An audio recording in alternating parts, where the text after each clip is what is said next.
Hello well चलो। Hello my dear students, welcome to my channel DK Sharma English group. मेरे channel में आप सभी बच्चों का बहुत बहुत स्वागत है। बच्चे, आज मैं एक लेक्चर बता रहा हूँ जिस लेक्चर की मदद से आप ढेर सारा सेंटेंस बना सकते हैं। इस लेक्चर की मदद से आप अपनी अंग्रेजी को इम्प्रूव कर सकते हैं। अंग्रेजी एक भाषा है और भाषा प्रैक्टिस का एक अहम अंग है। जितनी आप प्रैक्टिस करेंगे, जितना आप रियाज करेंगे, आपकी भाषा उतनी बढ़ती जाएगी।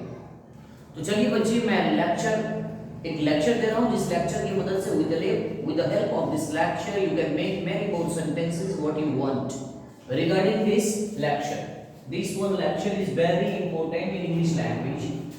Subject plus am is are plus fond of,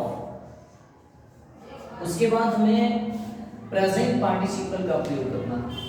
subject am is are, fond of के बाद हमें प्रेजेंट पार्टिसिपल यानी आईएनजी फॉर्म का प्रयोग करना। उसके बाद अदर वर्ड्स का प्रयोग करें आप। इसकी मदद से आप ढेर सारा सेंटेंस बना सकते हैं। फॉन्ड ऑफ का मतलब होता है शौक होना। फॉन्ड ऑफ का मतलब होता है शौक होना। याद रखना, फॉन्ड ऑफ के बाद हमेशा चौथे रूप का प्रयोग करेंगे। जैसे मैंने कहा, मुझे खेलने का शौक है। मैंने कहा मुझे खेलने का शौक है। आपको मालूम ही है कि आई के साथ एम का प्रयोग होता है, इज का प्रयोग ही, शी, इट, और वन नेम के साथ हम इज का प्रयोग करते हैं। वन नेम के साथ हम इज का प्रयोग करते हैं। बाकी आर बच गया तो आपको मालूम ही, आर किसके साथ बनता है? सब्जेक्ट के साथ। मुझे खेलने का शौक है, आई के साथ एम का प्रयोग होता है।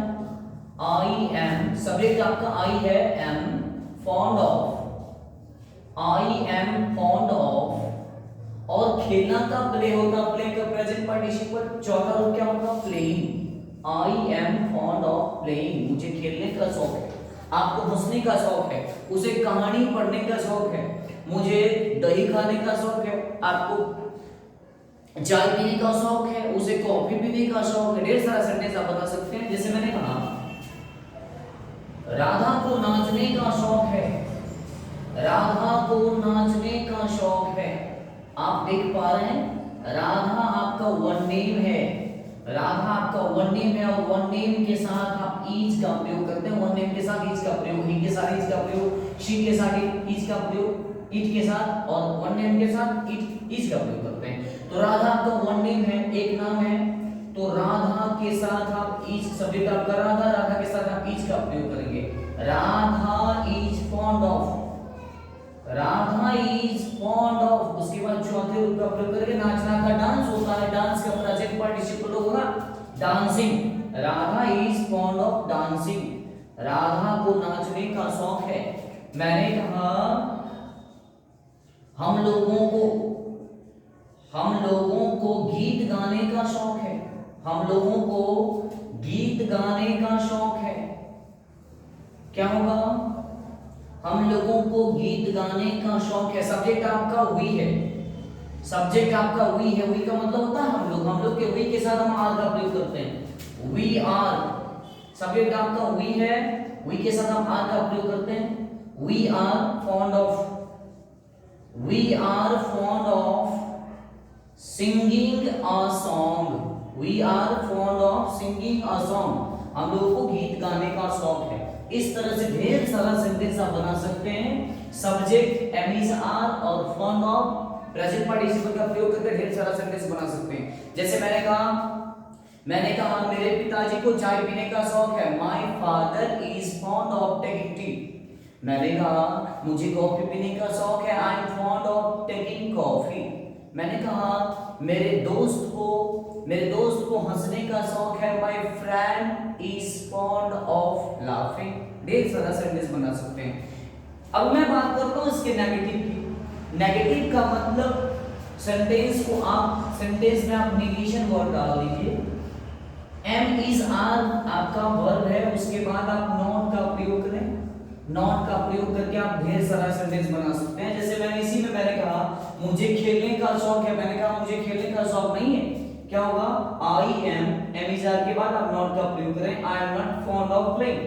मुझे खेलने का शौक नहीं है, मैंने कहा राधा को नाचने का शौक नहीं है, राधा सब्जेक्ट है, उसके बाद इज है, इसके बाद नॉट का प्रयोग कर रहे हैं, Radha is not fond of dancing. मैंने कहा हम लोगों को गीत गाने का शौक है, we are fond of singing a song. ढेर सारा सेंटेंस बना सकते हैं। अगर मैं बात करूं इंटरोगेटिव की, जैसे मैंने कहा क्या आपको नाचने का शौक है, मैंने कहा क्या आपको नाचने का शौक है, पहले सेंटेंस नेगेटिव लिख लीजिए। मैंने कहा मुझे पीने का शौक नहीं है, मैंने कहा मुझे पीने का शौक नहीं है,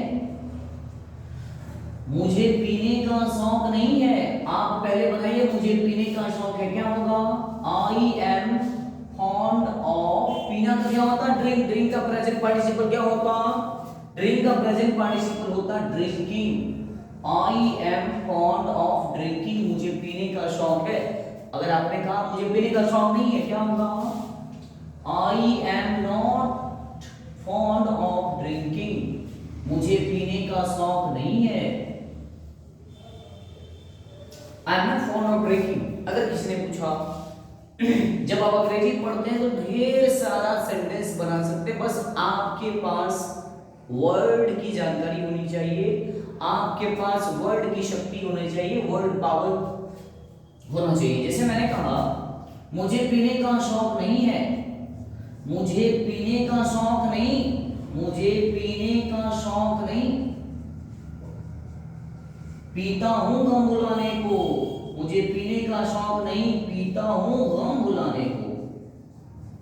गम का मतलब क्या होता? टेंशन। मुझे पीने का शौक नहीं, पीता हूं गम भुलाने को। आपने संगीत भी सुन रखा होगा, ढेर सारा सेंटेंस बना सकते हैं आप। मुझे पीने का शौक नहीं, क्या होगा? I am not fond of drinking, मुझे पीने का शौक नहीं है। I am not fond of drinking, लेकिन पीता हूं किसके लिए? गम भुलाने के लिए। But I drink, but I drink, मैं पीता हूं किसके लिए पीता हूं? But I drink to forget, भूलने के लिए ना, गम भुलाने को। But I drink to forget my solitude, solitude का मतलब होता है गम, माई सॉलिट्यूड। आसान है, ढेर सारा सेंटेंस आप बना सकते हैं। चलिए मैं आशा करता हूं कितना में आपको कोई दिक्कत नहीं होगा। ढेर सारा सेंटेंस अपने मन से लीजिए और ढेर प्रैक्टिस करिए घर पे। अपना एक दोस्त चुनिए, उस दोस्त के साथ आप उन दोस्तों को भी ये लेक्चर बताइए, उन दोस्त को भी कहिए प्रैक्टिस करने के लिए। आप उनसे बात करें, वो उनसे आपसे बात करेगा। ढेर सारा सेंटेंस बना करके आप प्रैक्टिस कर सकते हैं, रियाज करेंगे, आपकी अंग्रेजी आपकी जेब में होगा। चलिए मैं इसको मैं मिटा देता हूं, मैं आगे बढ़ रहा हूं, ध्यान से देखेंगे, मैं आगे बढ़ रहा हूं, ध्यान से देखेंगे। अब इसका इंटरोगेटिव कैसे बनाएंगे, बारी बारी से सब पे अवलोकन करके देखिएगा, प्रैक्टिस करिएगा। चलिए अब मैं बात करता हूं इंटरोगेटिव की। इंटरोगेटिव शुरू में आप क्या लगा करके क्वेश्चन कर सकते हैं। इसी को मैं क्या करूंगा, एम इज आर को पहले करूंगा। याद रखिए एम इज आर को आप पहले करेंगे। कैसे, ध्यान से देखिए। एम इज आर होगा आपका पहले होगा am is are, am is are पहले होगा, उसके बाद होगा सब्जेक्ट। अब फॉन्ड ऑफ का प्रयोग करें आप, उसके बाद वर्ब के चौथे रूप यानी प्रेजेंट पार्टिसिपल का प्रयोग करना है। मैंने कहा क्या आपको, मैंने कहा क्या आपको नाचने का शौक नहीं है? क्या आपको नाचने का शौक है? क्या आपको नाचने का शौक है? सब्जेक्ट आपका क्या है?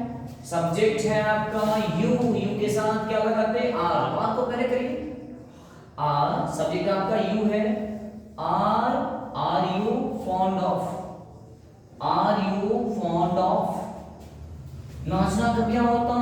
डांस होता है। डांस का प्रेजेंट पार्टिसिपल यानी चौथा फॉर्म होगा are you fond of dancing. क्या आपको नाचने का शौक है? मैंने कहा क्या हम लोगों को हंसने का शौक है? क्या हम लोगों को हंसने का शौक है? बहुत ही आसान है का शौक है। That is very simple, it's totally up to you. क्या आपको हंसने का शौक है? वी सब्जेक्ट है आपका, वी के साथ आप आर का प्रयोग करते हैं। Are we fond of, are we fond of laughing, are you fond of laughing? मैंने कहा क्या सीता को, मैंने कहा क्या सीता को झगड़ने का शौक है? क्या सीता को झगड़ने का शौक है? क्या होगा? सब्जेक्ट आपका सीता है, सीता के साथ आप इज का प्रयोग करते हैं, इज का प्रयोग करते हैं। क्या होगा? Is Sita fond of quarrelling?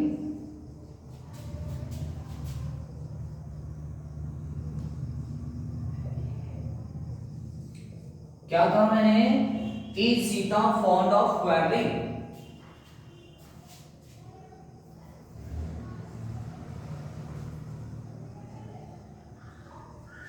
Is Sita fond of quarrelling? क्या सीता को झगड़ने का शौक है? बहुत ही आसान है, आप आसानी पूर्वक सेंटेंस को बना सकते हैं, इसमें कोई दो राय नहीं है, बहुत ही आसान सेंटेंस है। अब इसको भी नेगेटिव आप बना सकते हैं। कैसे? मैंने कहा क्या आपको नाचने का शौक नहीं है? Are you not fond of dancing? क्या हम लोगों को हंसने का शौक नहीं है? Are we not fond of laughing? क्या सीता को झगड़ने का शौक नहीं है? Is Sita not fond of quarrelling? आसान है, बिल्कुल आसान है, बहुत ही आसान है। इस लेक्चर की मदद से आप ढेर सारा सेंटेंस बना सकते हैं। With the help of this lecture you can make many more sentences and you can improve your English, you can speak English fluency. It's up to you. The more you practice, the more your language increases. That's why my dear students, practice more and more as you go. Practice makes a man perfect. After 1 month, after 2 months, after 3 months, you can be a very smart speaker. You can be a very good speaker, dear students. Points to remember: you are learning English. And English is no longer just a language, it is a skill. So, dear students, learn English and we do it.